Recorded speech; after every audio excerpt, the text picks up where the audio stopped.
entrepreneurial spirit, a legacy that lives on through the scions of Oman's business families, contributing substantially to developing the nation's world-class infrastructure, its dynamic talent pool, and to the bold vision for Oman's resurgence on the global stage. Today, the 8th edition of Viewpoints, Sohar International Chairman's Forum, sets stage for the luminaries of Oman's business houses and beyond.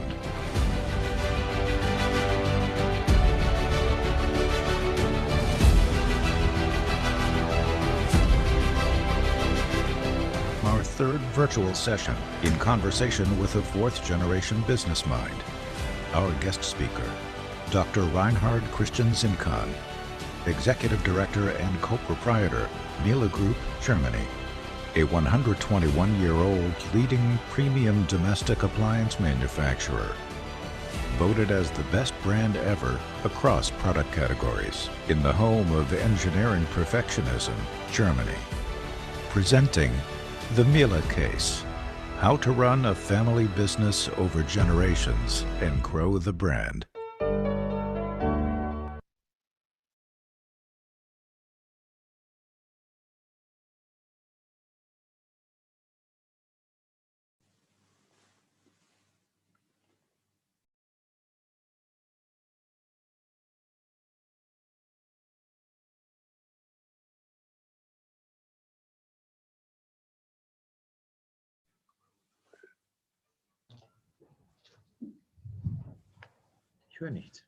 Assalamu alaikum wa rahmatullahi wa barakatuh. Good evening, ladies and gentlemen. This platform, Viewpoints, was initiated as an effort to encourage and inspire Omani youth and entrepreneurs by exposing them to global ideas and personalities. It has evolved from a physical event to a virtual one since the onset of the COVID-19 pandemic. But despite such challenges, Viewpoints has continued to live up to its promise of empowering people through knowledge. On that note, I would like to extend a warm welcome to our viewers to the 8th edition of this platform. I'm confident that today's enlightening discussion will add value to our viewers. You can engage and join the dialogue by typing your questions in the designated Q&A box displayed on your screens. We will try and address as many questions as time permits during the latter half of today's virtual session. There is a popular saying amongst wealth advisors that says the first generation makes it, the second generation spends it, and the third generation blows it. Multi-generational family businesses face a multiplicity of challenges, such as succession planning, lack of an external view, finding new sources of growth, to name a few, especially in the current market conditions. Today's webinar will aim the spotlight on family-owned businesses. The importance of family businesses can hardly be overstated. According to a PwC study, family-owned businesses in the Middle East contribute to 60% of the GDP and employs 80% of the region's total workforce.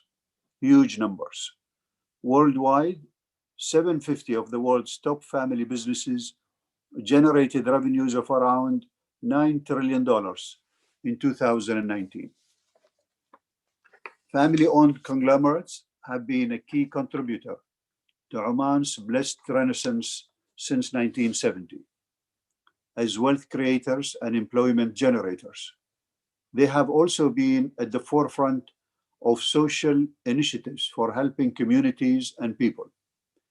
Moving ahead, family businesses are expected to play a significant role in Oman's march towards Vision 2040.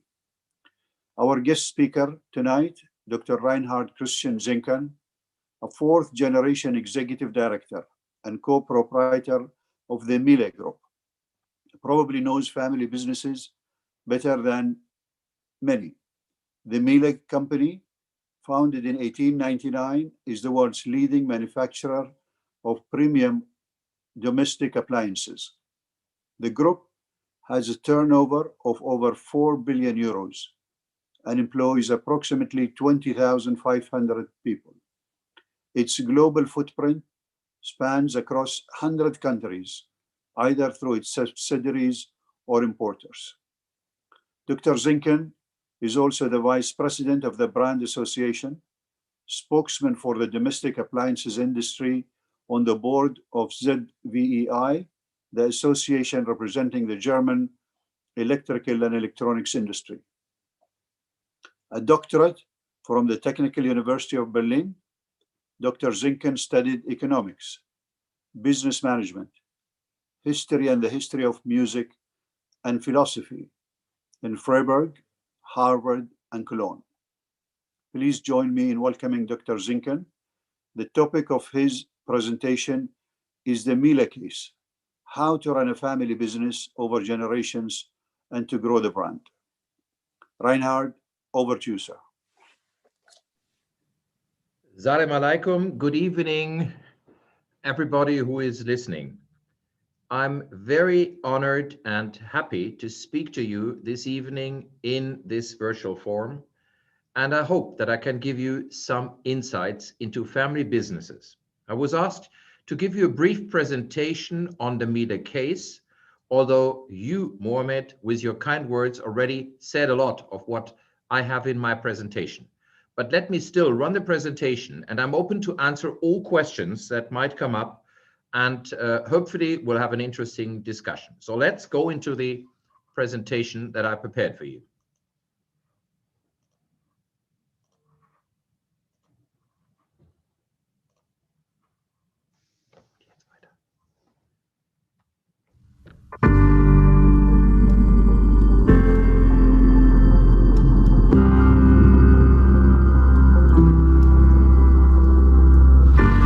When the world gets better, let's build a better world.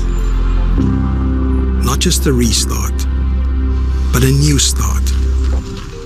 When the world gets better, let's build a better system. Of better values and choices, better air and water. With cleaner homes, cleaner energy, and cleaner coastlines. With time better spent, with less waste and better value. When the world gets better, let's build better homes. With better products from better materials. Using less, but giving more. Lasting better and loved better.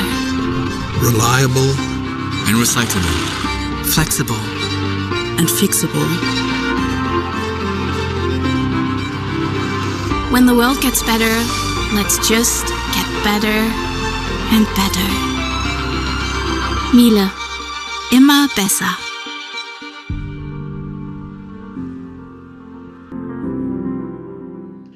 So I hope that this brief introduction already told you a lot about our values. The business was founded in 1899 by my great-grandfather and his partner Carl Miele, and it's a family business ever since, with now over 80 shareholders in the 5th generation.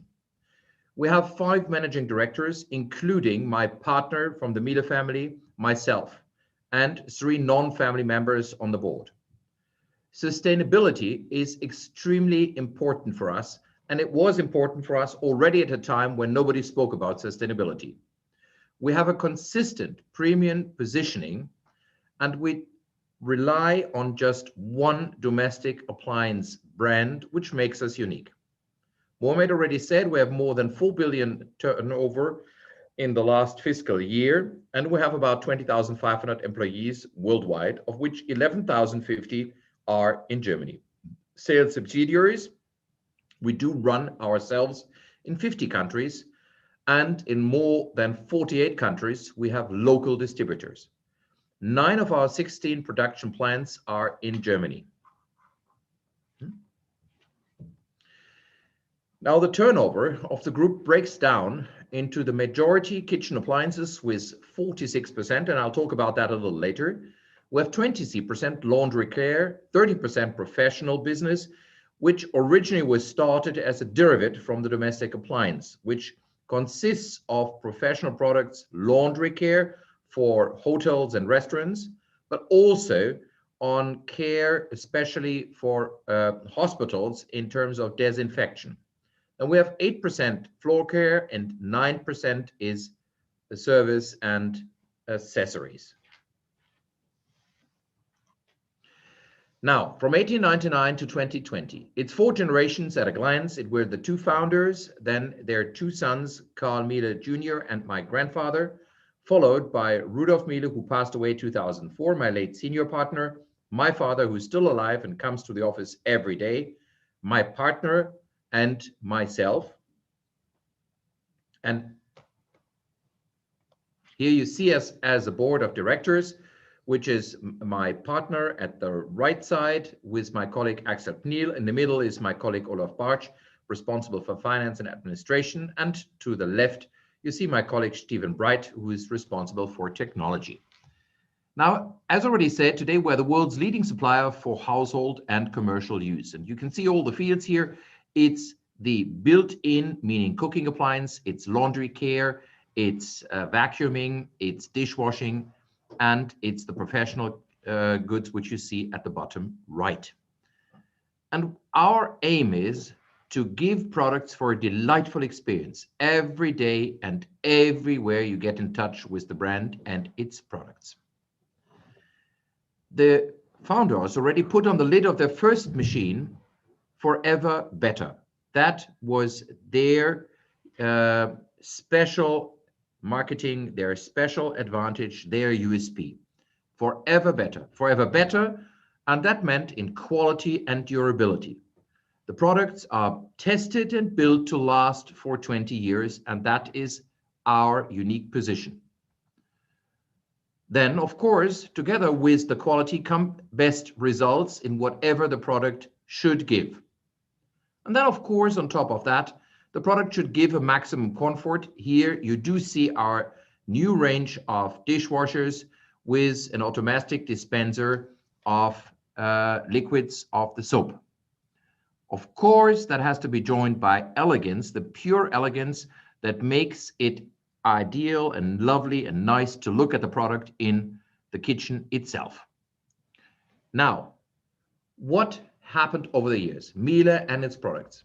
It was always an early technology transfer. We started with a butter machine, and soon after came the washing machine, which now is heart and core of our company. And you can see if you look inside the product that it has a very similar way to be operated. But we also have stories of late success. You see on the left side, Europe's first dishwasher, which was introduced in 1929 when nobody wanted a dishwasher, nobody asked for it, nobody knew it, and nobody could afford it because it did cost 3 years' salary of a housekeeper. On the right side, you see the latest generation now, 7000 as it's called. In between is a span of more than 80 years. Now, it was no commercial success at the beginning, and it's clear 1929 was world business crisis, and as such, nobody even could afford a product like it. But still, the founders and their sons were convinced that this idea would come, and it came. So now we can say we're the company with the longest experience, longest history in producing and selling dishwashers. But of course, throughout our history, we had to cut things off our product line, which we felt we couldn't be successful at in the long run.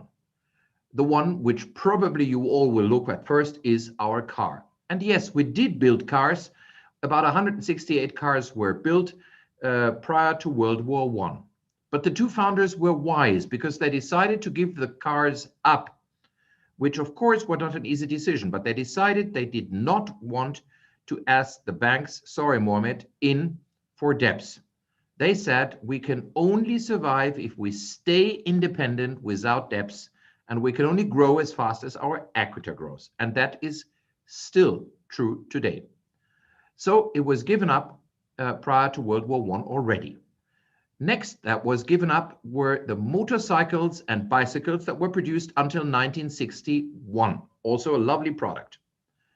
Then and I'll speak about that later, we came from products for rural farms and things like that. We were one of the market leaders in milking machines, but milking machines had nothing to do whatsoever with domestic appliance that we're now in. So my father and his partner took the decision to sell off that business, which I think was wise. I remember very well that people here in-house said, oh gosh, what's happening now? That is something we have since 50 years. It's successful. Why do they sell it off? But it was the right idea. Then you see the kitchen, and we also produced Miele furniture, Miele kitchens. But we have a good understanding of appliances, but not of woodwork. And the customer expected from us to build a kitchen at Miele quality in a round tower, 1,000 years old, but rectangular form. And that is impossible.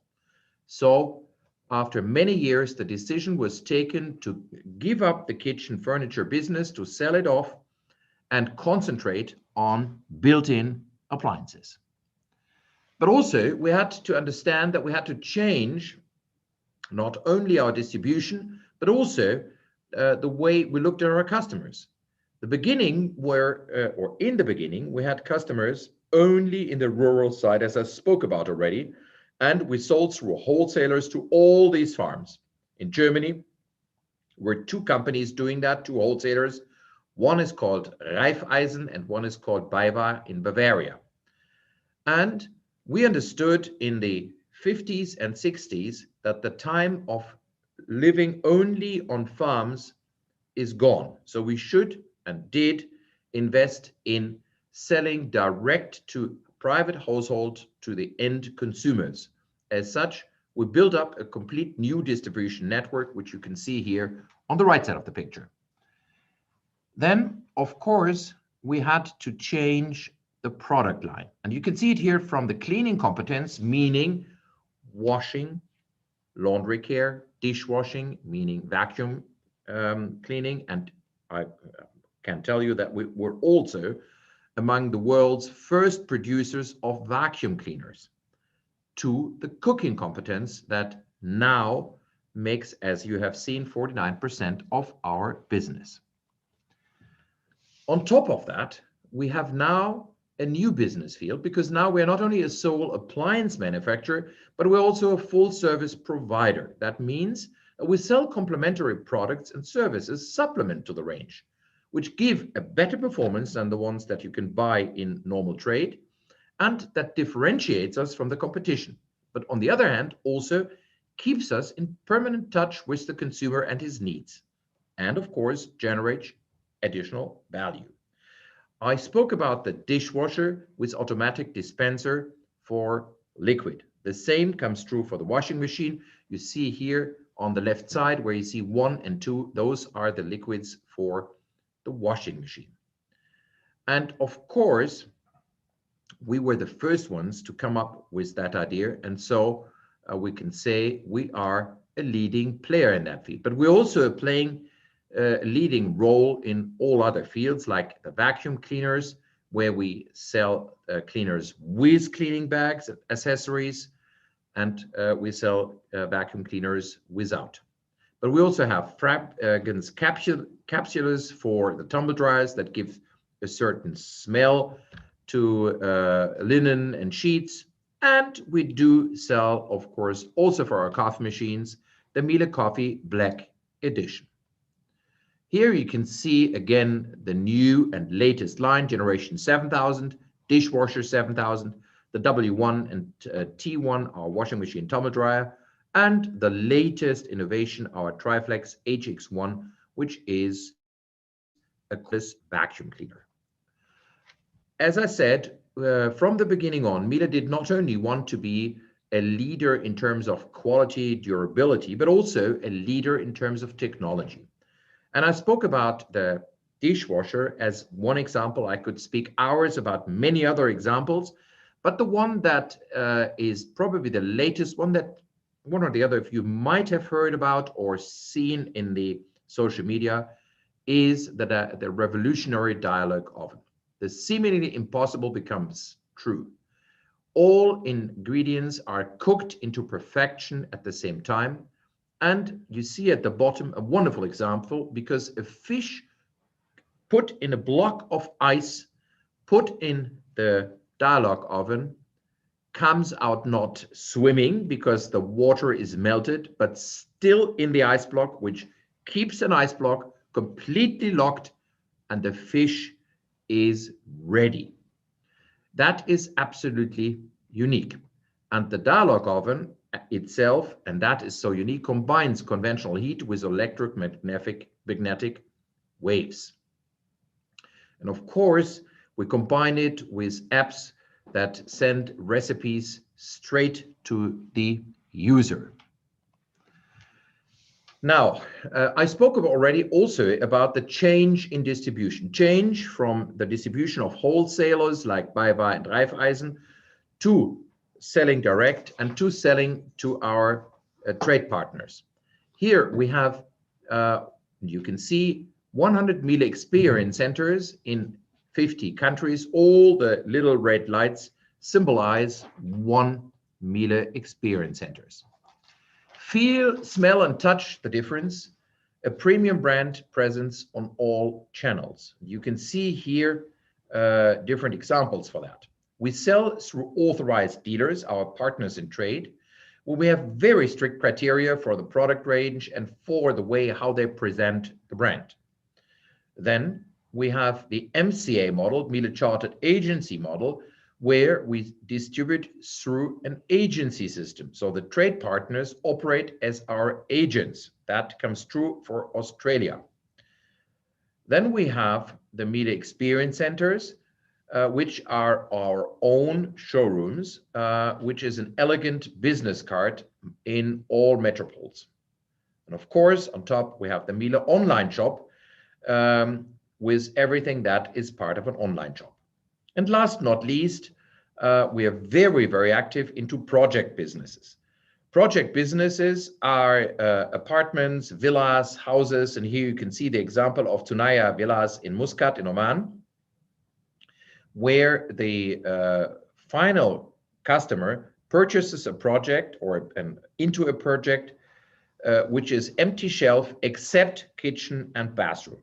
And in the kitchen, of course, he sees Miele appliances and then sees that this is really a top-notch project, besides that he wants to go to the location. Here you can see some of the projects that we did in your region in the United Arab Emirates. Probably the one which is most famous is the Burj Khalifa. And I can tell you that we did not win the Burj Khalifa for price reasons, because the whole business of appliances was competing for that project. We won that project because we explained that we do not sell via price, as we can't do that and will never be successful in doing so. But what we sell is value, and what we sell is service. And that we convinced by giving a top-notch, high-class service with every appliance sold into the Burj Khalifa. And also I could talk very long about how and what we did there. What our consumers finally expect and get is quality, consistency, experiences, authenticity, simplicity, creativity, design, and personalization. So far, so good. But we all have a huge challenge. It's the digitalization and the speed of change, where you can see here now everybody is 24/7 somehow available, 24/7 online, 24/7 having the screens on. The customer journeys as such are changing. In Western Europe, traditionally, products were sold through trade partners which were on high street or which were in shopping centers, malls, whatsoever. And you can see here that that is going down. And in Germany, it was even 30% part of the business, and it's going down by 9%. When I started in the business in 1991, we had about 16,000 electric retailers in Germany. Now there are only 4,000 approximately left. And you can see on the other hand, internet sales grew immense. It grew by 31% and in Germany by 18%. Of course, the decline of the traditional sales is not only due to internet, but there are many reasons for that. But internet speeded up that decline a lot. And of course, the COVID-19 crisis did so as well. Now, of course, that has consequences. And the consequences are the omni-channel becomes the new norm. Any screen will do. Rise of the hyper-informed customer, because he's permanently on. If he wants something, he informs himself online. Merging goes digital and physical. So we have new physical retail formats fully embedded in omni-channel experiences with shift towards convenience or experience. So people inform themselves and even shop online at a dealer which is far away. And of course, they expect an answer 24/7. So that's a huge change, which of course we have to see.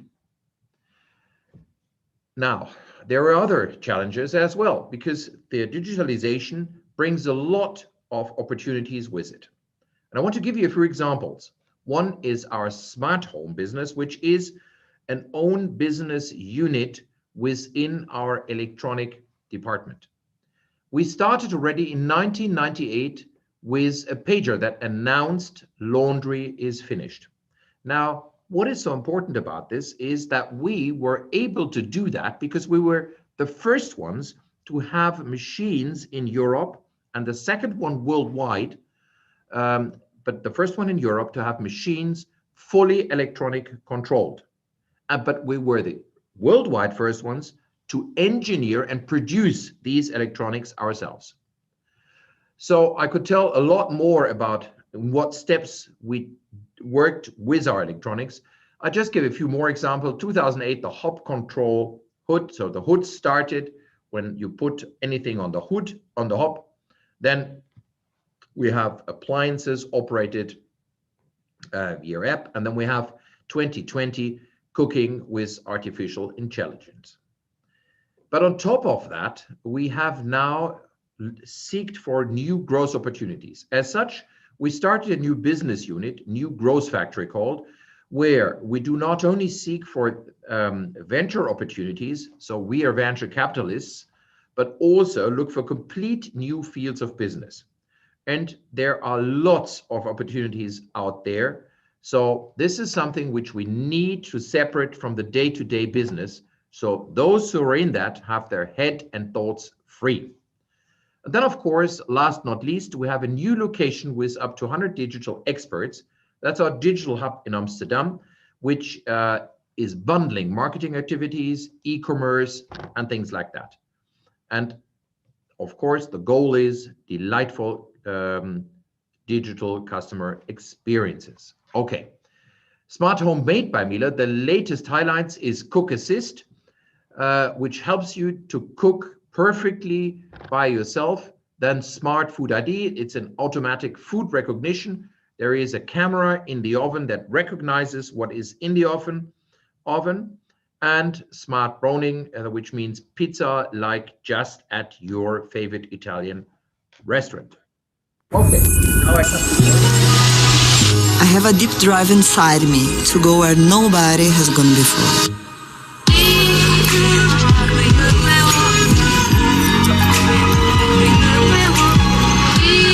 So それはつまり創造性を新しいレベルまで引き上げることなんです。The new Miele Generation 7000 range is designed to be more intuitive than ever before, packed with groundbreaking innovations for consistently perfect results.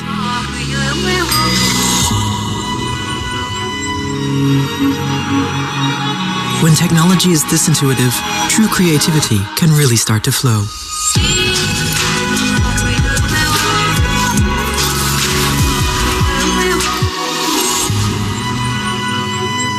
Redefine perfection with Miele.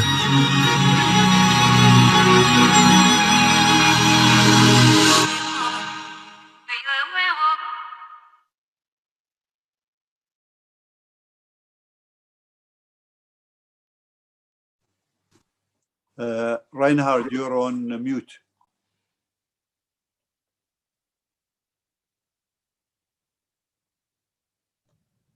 I'm on mute. Yeah, now you're not. Okay. I hope I could give you a very, very brief insight into our business and how we think. And believe me, I could talk hours about each topic. And I found it very hard to cut out informations that I would love to pass on, but we don't have the time. So I think one or the other topic will come up in the discussion. One point I did not, let's say, refer on, but I think it will be coming up in the discussion, is how we are able to continue the business over the generations, and what makes us independent and what gives us the strengths, being not a unique family business, but a two-family business. Well, thank you. That was interesting, stimulating, and insightful. And I think, as you said, why don't we start with the question you put, because it was actually few people asked the same question. So how we are able to continue over the generations. Okay, can you hear me? Can you hear me? Yes, absolutely. Okay. It is very important, if you want to pass on a business in the family over generations, to have very clear rules and regulations how the business should be run. And you have to have that in a written form, like you can call it the in-laws of the company. And that consists how shares could be passed on, how much you pay out as dividends after taxes, and who can join the business. Why is that so important? Because these are mostly the questions where you start discussing and where you start having difficult times.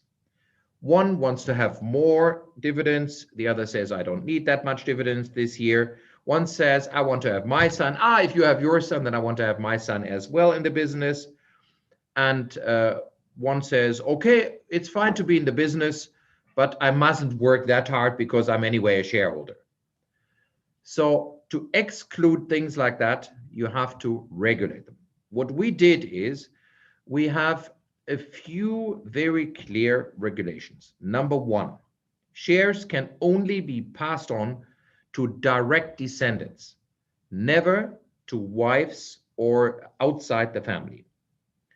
Number two, we pay out after tax only maximum 50% of the revenues.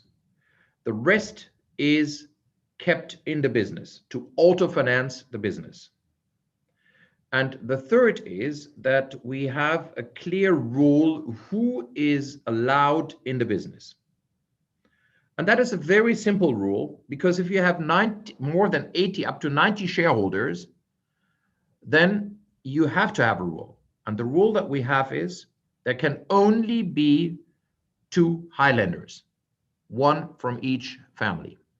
But how to choose that person without getting into severe problems and discussions within the families. So the rule is, if you want to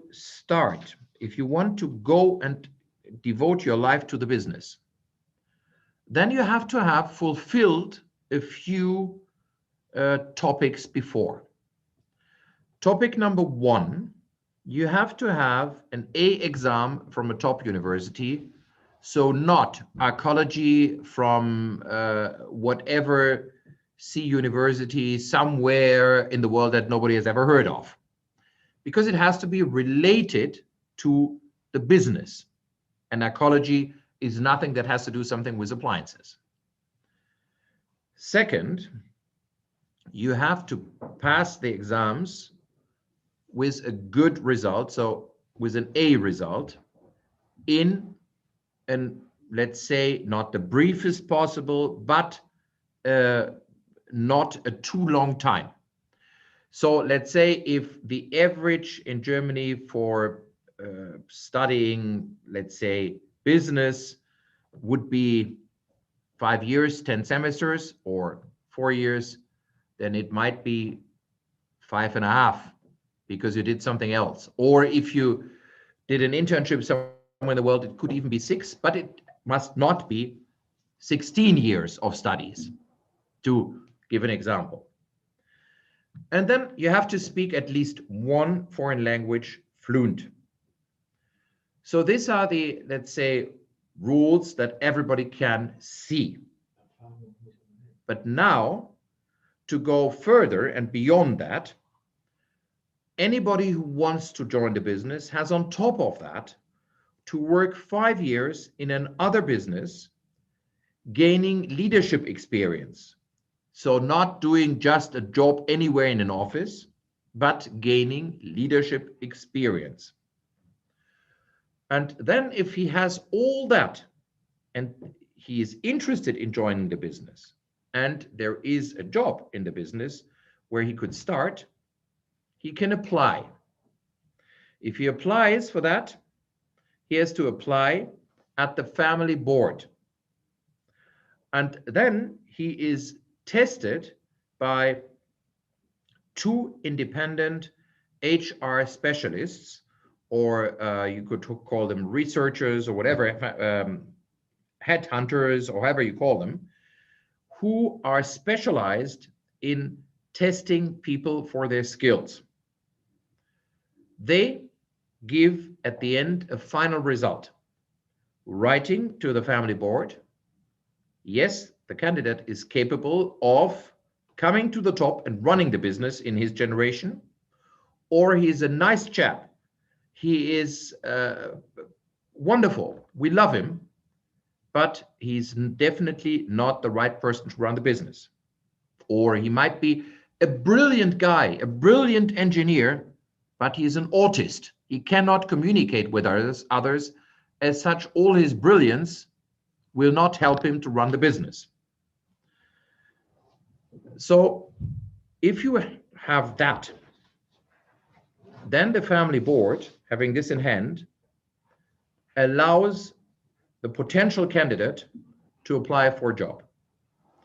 Then he can start his career in the family business, and after a certain amount of time, he has to come to the point where he becomes executive partner. And that hopefully he stays until his retirement. On the other hand, we have a family board that consists of equal 3 from my partner's family, Miele, and 3 members from my family.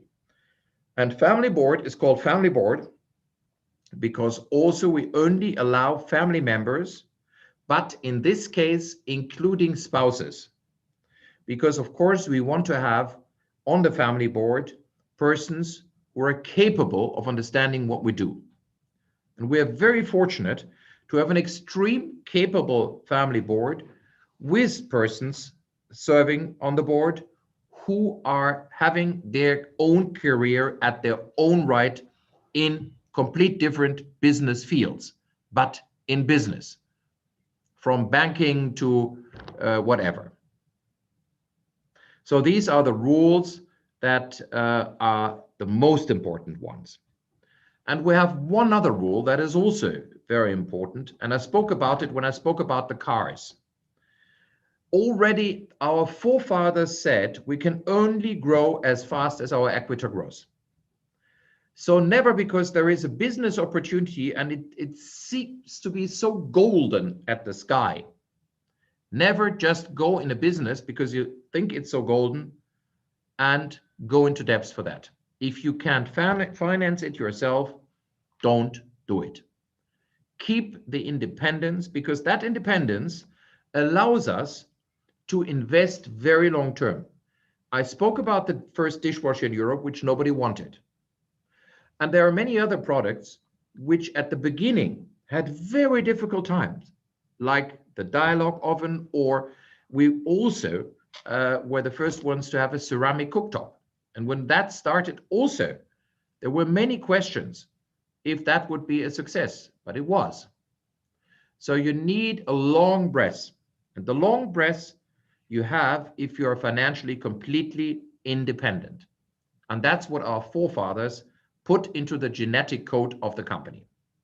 And if you put all these together, then you have the recipe why we are still now in the fourth or fifth generation an independent family business, even at that size.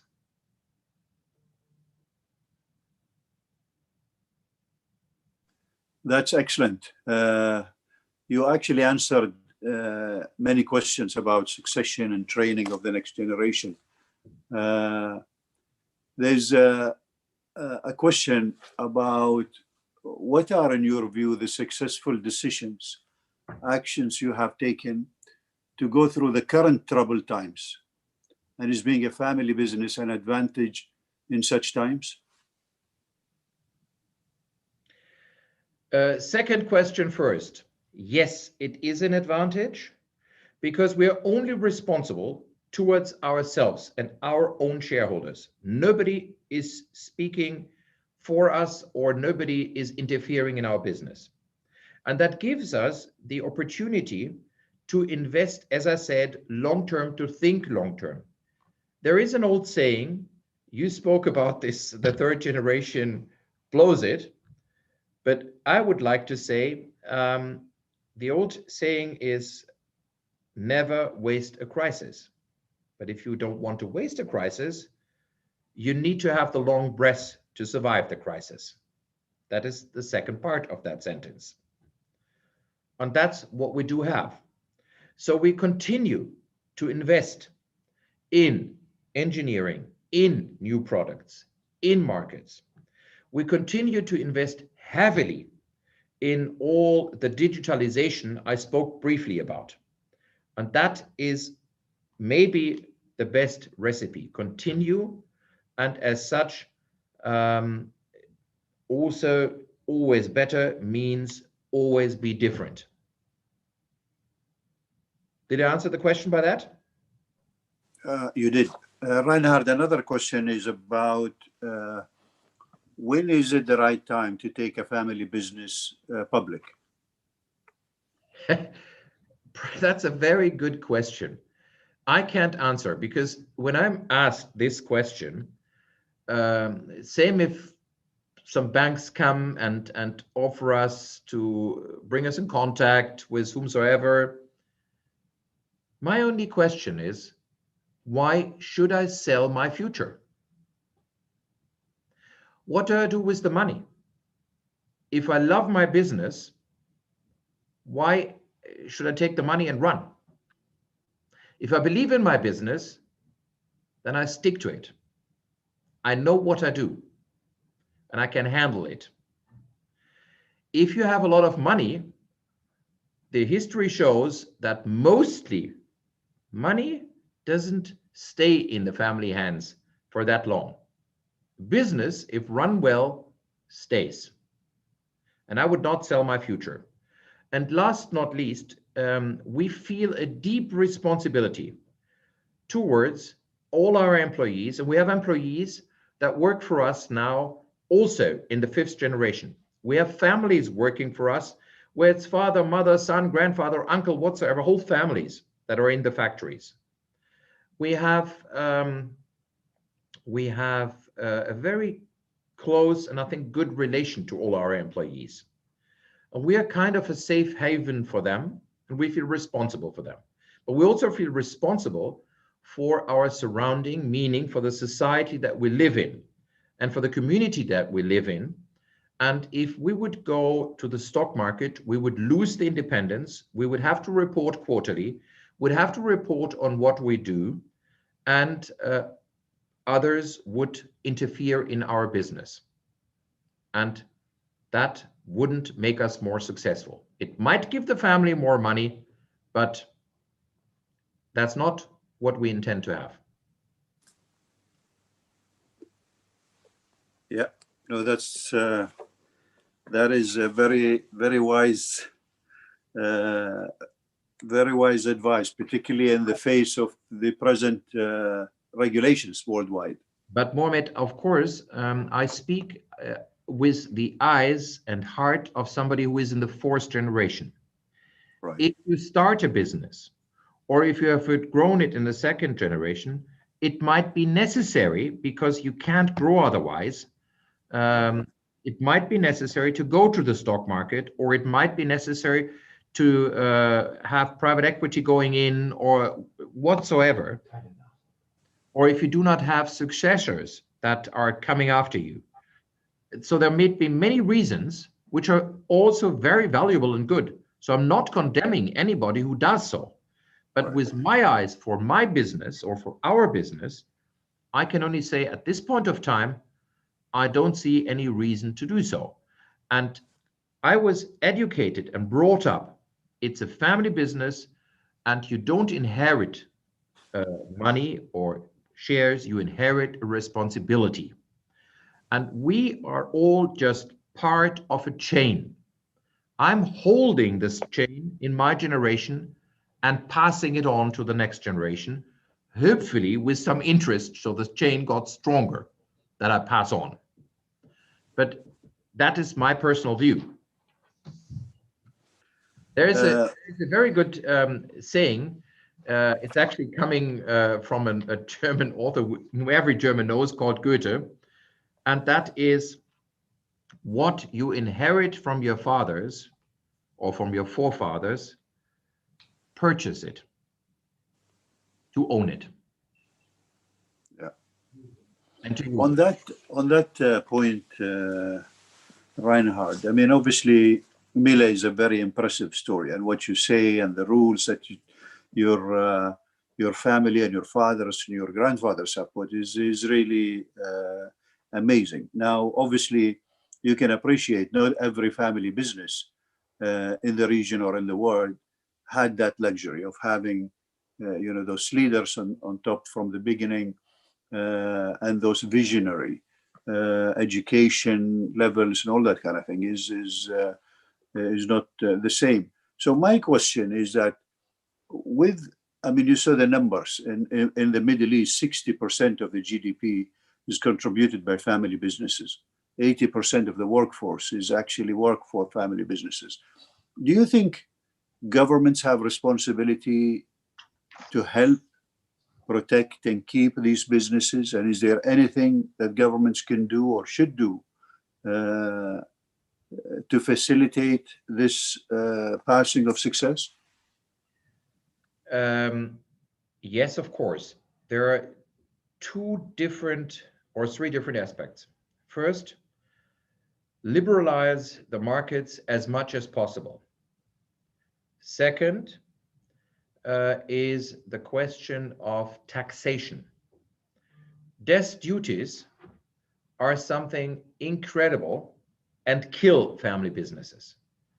We have quite high death duties in Germany, and that means that I was educated with the first shares my father gave to me, passed on to me.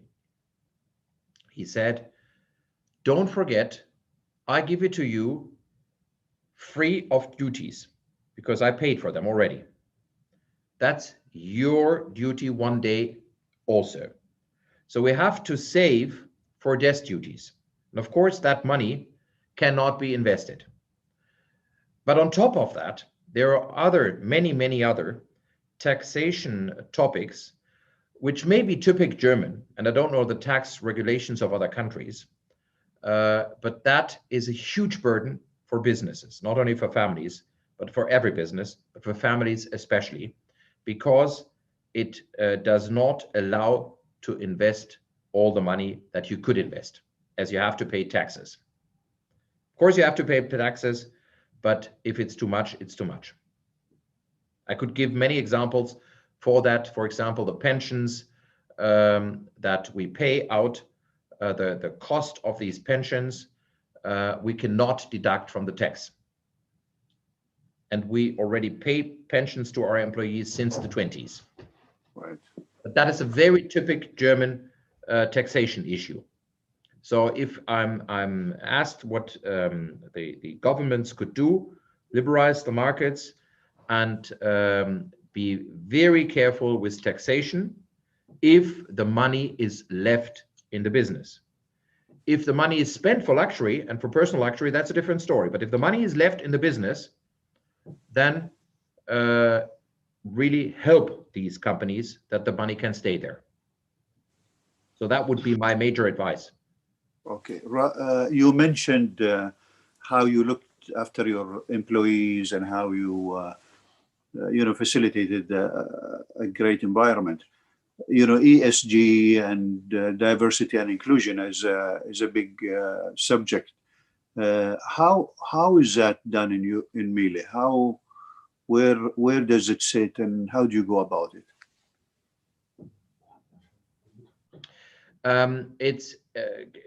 I would say the major point is have a good relation and a partnership with the representatives of the workforce or the labor force. As you might know, the labor force has their own board, and to have a good partnership with them is extremely important, and that's a top business issue. That is something that you have to work on constantly. Build up trust, because if you have that trust of your employees board and of all your employees, they go with you, as we say in Germany, through thick and thin, which means they help you also when you need it. And then, of course, another issue is diversity by also trying, or not only trying, but if we look for let's say staff, for qualified staff, whatever, by always looking also to find female leadership. And we do have quite a lot. Quite a lot of our subsidiaries are now managed by female managers. And our central HR manager, for example, is female. The new digital organization in Amsterdam is led by a lady. So we try a lot to have as many ladies as possible in responsible roles in the business. And then on top of that comes an international exchange of leadership. Not only that we have an exchange between each other, that the levels, let's say the country managers or managing directors in the countries, subsidiary heads exchange each other's, but we exchange with them permanently. So we're in permanent discussion around the globe, which gives us a very clear picture, but also the level below us has a very clear picture what's going on, where they should go, and on the other hand, have all the information they need, but a lot of liberty to run their markets as they find it appropriate. Reinhard, if I can ask you that. One last issue. Sure. I spoke about the pension that we pay to our employees since the 20s, but we also have something, so that is Social Security, but we also have something which is very important since the 20s, and where we're unique, or not unique, in Germany it's actually common, but we're unique as we have it so long. Since 1909, we already have an insurance, health insurance for our employees, which we run ourselves, and which is said in our region to be one of the best, because it gives a lot of help to the employees, and in the end, it's even cheaper than the health insurance that you get from insurance companies. So this is a lot that we do for, let's say, the social piece and for the identification of everybody in the business. And to give you one more example, when we have anniversaries of employees, 25 or 40 years or 50 years, we celebrate that. We have that twice a year, a huge celebration. And I say huge because it's 300, 400 people from all over the world. We invite an employee, and may he be in the warehouse from Australia, the US, or China, to Gütersloh. We fly him in, invite him for the flight, fly him in, have him 2 days here, have him see the company, have dinner with him, have a lunch with him, have a celebration act with him, then we shake hands, we give him a certificate, a golden watch, and an anniversary's money gift. And that is very, very important. Here in Gütersloh, in the headquarters, the employees do something also very special.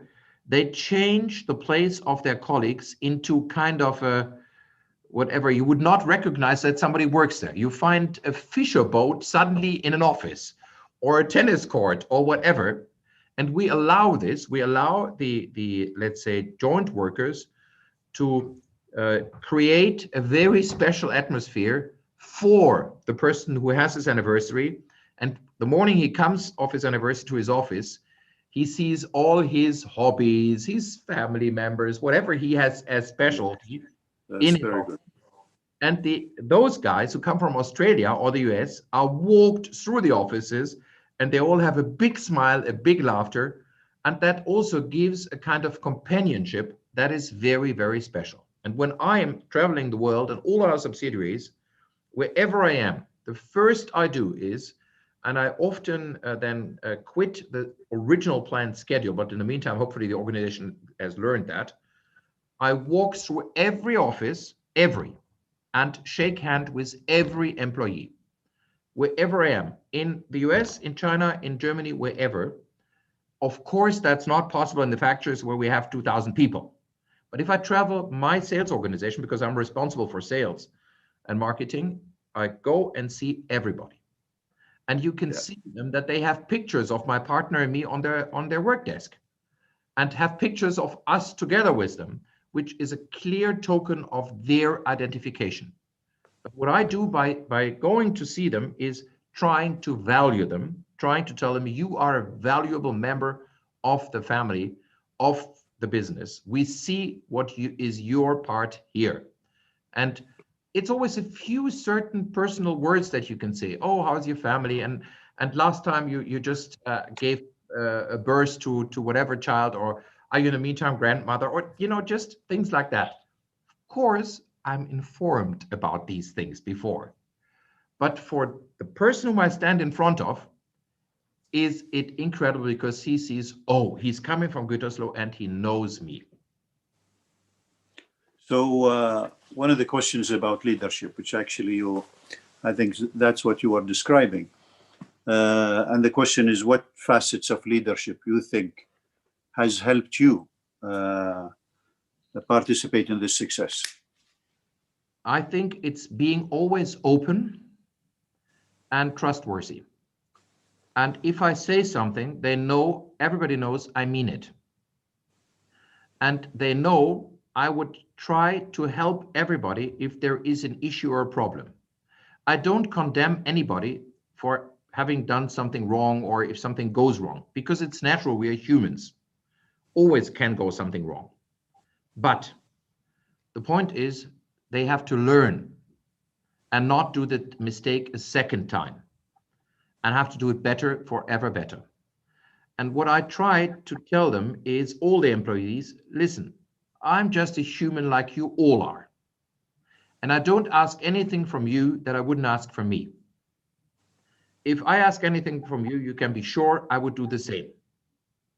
And if somebody is in trouble, or if there are difficult situations, I take care of that myself. And difficult situations you have, for example, when naturally you have to lay off sometimes people, because you cannot be, sorry for the wording, a happy community of non-performers. If somebody over the long run is not performing, you have to find a solution. You cannot continue with that. And these are very difficult talks, but I'm doing that myself, because I want those to understand that I still value them as a human being, as a person. But in our business, they are probably not the right persons at the right job. And I had to take very difficult solutions, because I had to close a business, or I was also involved very much in closing the kitchen cabinet business. And that was very hard, because I knew a lot of the people which I myself had employed. And to tell them that we sell the business or that we close something is very hard. Yeah. Now, we sold the kitchen business, but still to sell the part of the business and to tell the people you are now sold, you're no longer a member of our family, is very difficult to understand for the people. But you have to do that as a family member or a family run business. You have to do these things yourself. You have to take care yourself. Of course, the details are run by HR and by professionals, but the human aspects you have to take care of yourself. Reinhard, thank you. Unfortunately, we ran out of time. Thank you for this, amazing, insightful presentation and sharing of this impressive story of Mele. On behalf of Sohar International, I would also like to thank all of our viewers and for their interaction. Reinhard, we want you to come and visit Oman like our plan, and then we will have a person-to-person discussion. Thank you very much, Mohammed. I'm definitely willing to come to beautiful Oman and definitely willing to continue this discussion because I'm pretty positive that other questions will arise, and I'm willing to open them or to be open to these questions, because I believe that you can only be a good president or a good manager or a good executive if you are willing to learn, and that permanently. And that the best way to learn is by exchanging ideas from others. I do that a lot. I learned a lot in my life, although probably for me, my best education came from my father, and I have the great pleasure to say I'm extremely happy to have him still at 92 coming to the office every day. And he looks into my office and I in his office with a smile. He keeps on challenging me, but I love it. It's a great, great pleasure if you can say at 62 that you love your father, you adore your father for his achievements, and you enjoy him having every day. And that's something I wish to all of you who are listening, that you have the same situation in your families one day. Thank you. Thank you very much. Stay safe and all the best. Bye. Thank you. Mohammed, see you again. Absolutely. See you soon.